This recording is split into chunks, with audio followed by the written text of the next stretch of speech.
Ашаралиева Чентемира Камчебековича признать виновным в совершении преступлений, предусмотренных пунктами 1, 3, 7, 12 части 2 статьи 122 и частью 1 статьи 267 Уголовного кодекса Кыргызской Республики, и назначить ему следующие виды и размеры наказаний. По пунктам 1, 3, 7, 12 части 2 статьи 122 Уголовного кодекса Кыргызской Республики пожизненное лишение свободы с конфискацией имущества.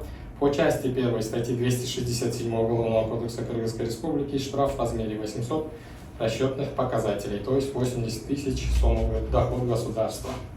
На основании части 3 статьи 77 Уголовного кодекса Кыргызской Республики путем поглощения менее строгого наказания пожизненным лишением свободы окончательно определить Ашаралиеву Чентемиру Камчебековичу наказание в виде пожизненного лишения свободы с конфискацией имущества с отбыванием наказания в исправительной колонии особого режима.